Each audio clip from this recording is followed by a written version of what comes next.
Originally created to ferry troops and supplies into battle, this military aircraft has now been converted to carry out the largest deportation scheme in American history. Just how these people got here is a testament to how much has changed in the first few weeks of Trump's second run as president. Although estimates vary, most think tanks and government agencies believe there are as few as 11 million and as many as 22 million undocumented people living at any given time in the United States. These figures do not include the more than 1.2 million people living as temporarily protected persons, or the roughly 600,000 active DACA recipients who received legal status after being brought to the U.S. as children by their parents.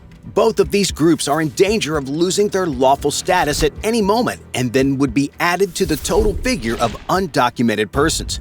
Because there are so many undocumented people who look just like you and me living in the community, how exactly is the Trump administration going to identify and detain these people for removal? After all, the Immigration and Customs Enforcement officials can't just knock on every door in America like a magazine salesman, right? Well, maybe.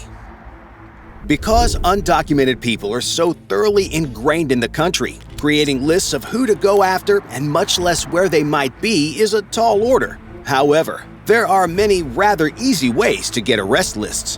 One of the most common ways ICE agents have built their initial lists is by looking at the people with active deportation orders against them. These people are often convicted of criminal offenses and have gone through the entire immigration process to be legally removed. By most estimates, there are around 600,000 people with active orders of removal at any given time, many of whom are the people Trump says he is targeting who have ties to gangs or cartels. Another way ICE can build lists is by compiling a list of people who have had immigration detainers denied. In the U.S., state and local enforcement agencies have to honor a detainer that allows ICE agents to pick up the suspect and process that person for removal regardless of criminal status. However, there are around 170 so-called sanctuary cities in the U.S. that do not cooperate with ICE requests. Because of this, there are tens of thousands and maybe even hundreds of thousands of people that ICE has sought but has not gotten a hold of to date. And while these ways target the so-called criminal element among undocumented people, there are many more nefarious ways of tracking them down.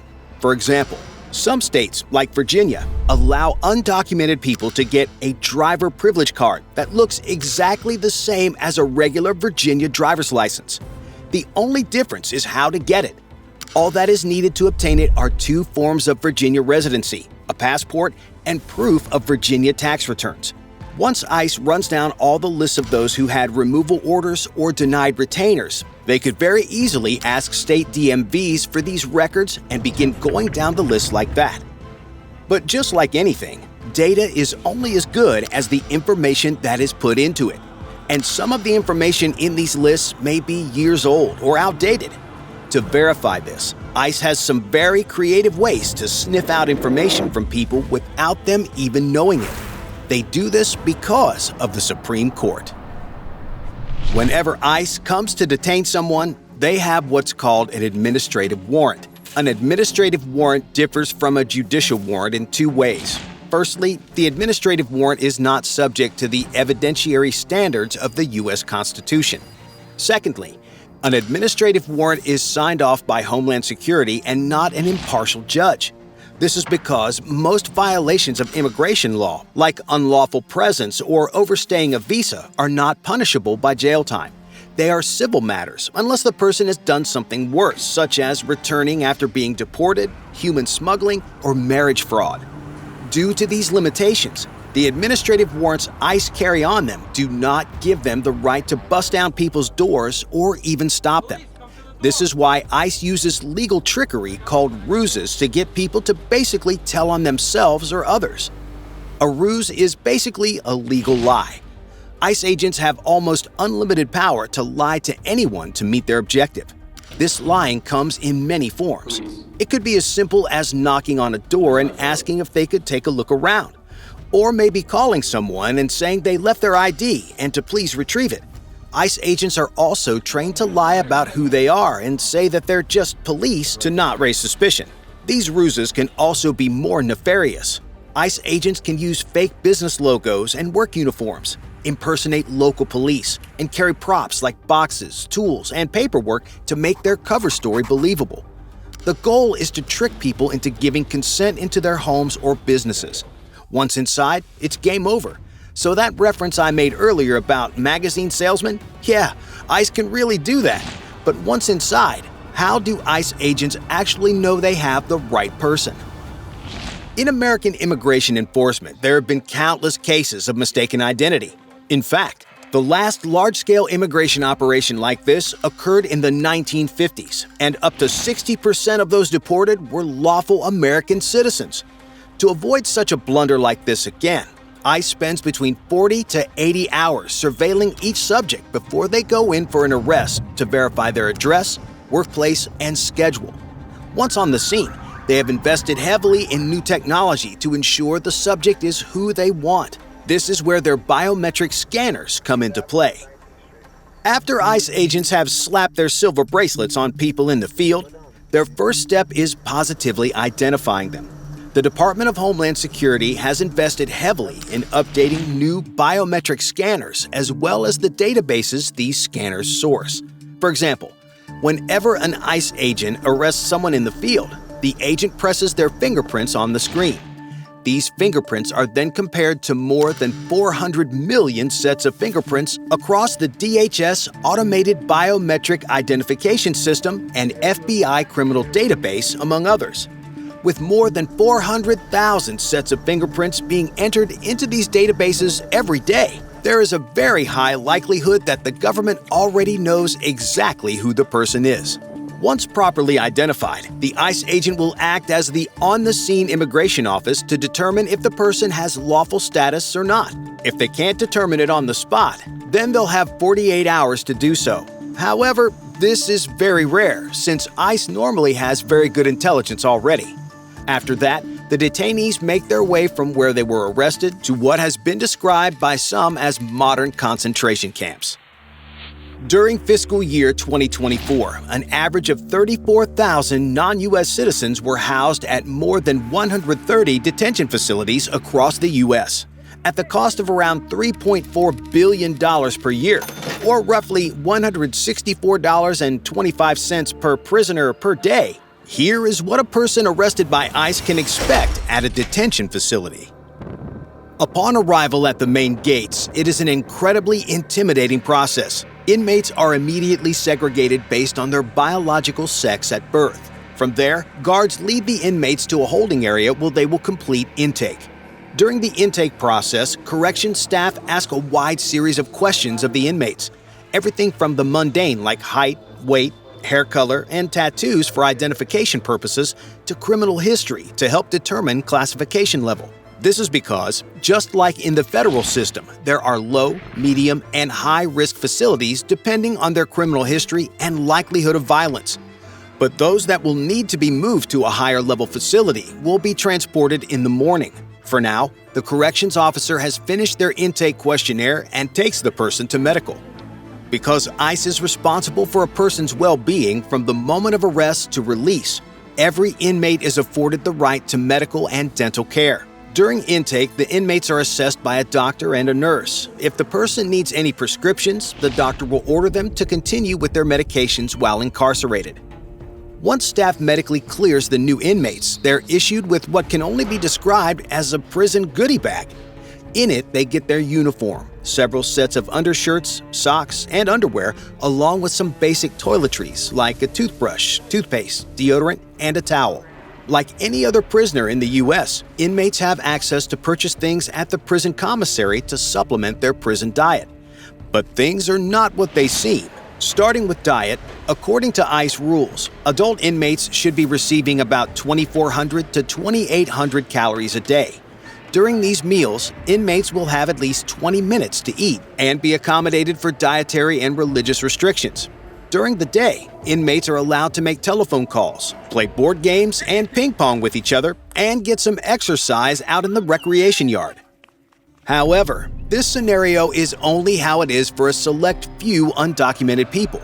For the vast majority, their experiences in ICE detention facilities are not like this. Because private corporations run most of them, they maximize profit over all else. And one of the most convenient ways to cut costs is to cut the food budget. According to various investigations and lawsuits, only 31 ICE detention facilities met the Department of Homeland Security's requirements for food quality. According to inmates who served in these facilities, the food is often inadequate, and the food that is served is usually spoiled, wilted, or otherwise unfit for human consumption. These claims are backed up by the 2 DHS Inspector General reports that had the same findings as what the inmates claimed. Yet ICE has done nothing to correct the problem since private companies are still allowed to keep extra food money for themselves as profit. In addition to poor quality food, medical care is often non-existent. A study of inmate deaths between 2017 and 2021 found that 95% of the deaths could have been prevented with adequate medical care. As for living conditions, prisoners report few laundry facilities where they're forced to wear their same uniform for months while washing their shirts and underwear in their sinks. And this is just the tip of the iceberg. For children who are undocumented, they are housed at separate facilities made explicitly for minors. However, these facilities are often worse than their adult counterparts, according to a lawsuit filed by the Department of Justice against Southwest Key, a contractor that runs 29 migrant children's facilities in Texas, Arizona, and California. According to the lawsuit, the company allowed employees to carry out heinous crimes against their child inmates over 9 years. Because of places like this, the experience many undocumented people have in these prisons is far from the idyllic summer camp portrayed by people like Tom Homan and more like a living hell, at least according to the Department of Justice and the Inspector General that oversees ICE along with numerous nonprofits. But how long someone spends in these facilities is largely dependent on the archaic and overwhelmed immigration system undocumented people find themselves in. The length of time an illegal alien spends inside a detention facility depends largely on the rules being applied to that person.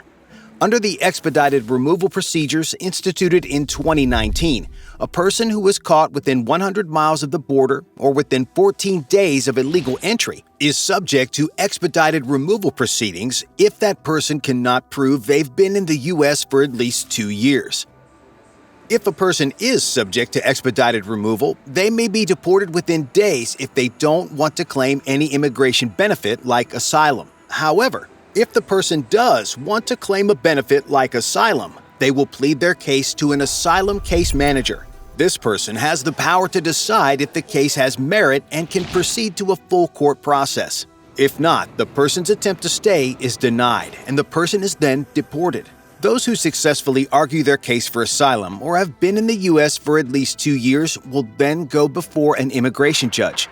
However, this is easier said than done. As of the making of this video, there are approximately 3.6 million cases currently tied up in immigration courts. To hear these cases, there are just 735 immigration judges. To put these mind-boggling numbers into perspective, it would take the current administration a year to process all the current pending cases with no new ones. And the time each judge would spend on someone's case would be around 30 minutes each day with no breaks. Because of this situation, it's understandable why it can take years just to plead their case before a judge to stay. If the judge orders a person's removal, the person can then appeal the decision to the Board of Immigration Appeals. After that, the case can then continue winding its way through federal court circuit courts and eventually the Supreme Court, which can take years. So the amount of time someone stays in custody is largely determined by what type of proceedings the person is processed under, and if they waive certain rights or appeals, and if the judge accepts their argument. And it's more often than not. Because only about 14% of inmates have legal representation, navigating this process on their own, and maybe not even being able to understand the proceedings going on around them, results in about 2/3 of all immigration cases resulting in deportation. For incarcerated people, this figure is much higher. Once ordered to be deported, the journey back home has only just begun. The process to go from detention to deportation often starts with a bus ride. As seen in recent ICE raids after Trump took office, the agency uses a variety of buses and large vans to transport illegal aliens who have received a deportation order. To streamline the transportation process, prisoners arrested in far-flung places like New York City, Chicago, and Seattle will board buses that will take them to ICE-run airfields in states like Arizona, Texas, Louisiana, and Florida. However, for high-profile suspects, the agency may charter a private aircraft or a commercial flight for low-risk offenders if it is more cost-effective. Once making their way to one of the 12 airfields, the ICE air operation then ferries the detainees to one of 4 ICE staging sites near the U.S.-Mexico border. From there, buses then head out to a pre-selected military base like Biggs Army Airfield in Texas or Davis-Monthan Air Force Base in Arizona. Once out on the tarmac, the real show then begins. In this recent footage released by the military, long lines of detainees are being led out onto the airstrip and into the back of a waiting cargo aircraft. All of the adults are restrained, often with both belly chains and handcuffs. For children, they're allowed to sit inside unrestrained. However, none of those people can move about freely. This is because about a dozen guards belonging to the military and ICE will watch the prisoners once in the air. And if the humiliation of being paraded around an airfield in handcuffs wasn't enough, each person must fit their entire life into a 40-pound suitcase, their only reminder of what may have been a lifetime spent in the U.S. This humiliating process has earned the ire of many people opposed to such heavy-handed measures. It's probably because of this outrage that Trump may like using military bases to conduct these flights, since there are no risks of protest there. However, once up in the air, these people's fate may not be certain, since recent events have thrown a wrench in Trump's plans. In order to maximize the number of migrants the military can deport, military officials have been using C-5 and C-130 aircraft, as seen in some of the first images to be released after Trump's first week in office. These aircraft have the capacity for around 80 passengers, excluding the security and medical personnel who travel with them. However, once it's up in the air, there's a chance the aircraft may have to return to U.S. soil. Normally, any deportation flight must receive diplomatic clearance from the receiving country for the aircraft to land. This is difficult under normal circumstances since countries like Cuba don't accept their citizens, and countries like Venezuela have severed diplomatic ties with the U.S. But even after resolving those issues, separate clearance needs to be granted for the military aircraft to land. That's because there are strict international laws surrounding the use of ships and aircraft in foreign countries' waters and airspace. For a military aircraft to land with deportees, the receiving government must give consent to both receive the citizens and for the military aircraft to land. This plane ran into a snafu when the Colombian president protested the use of military aircraft as a dehumanizing factor and was initially denied entry. After some negotiating, including a threat of tariffs, Colombia relented and accepted its citizens. Instances like these underscore the diplomatic and strategic negotiations that have to occur for such a logistically complex operation to proceed. Though countries like Guatemala and Honduras have not thrown up roadblocks, countries like Mexico and China have already stated that they're looking at ways to stall or stop these flights altogether. But what is even more unprecedented is the use of the U.S. military to facilitate these flights. Never before has the military been an integral part of immigration enforcement.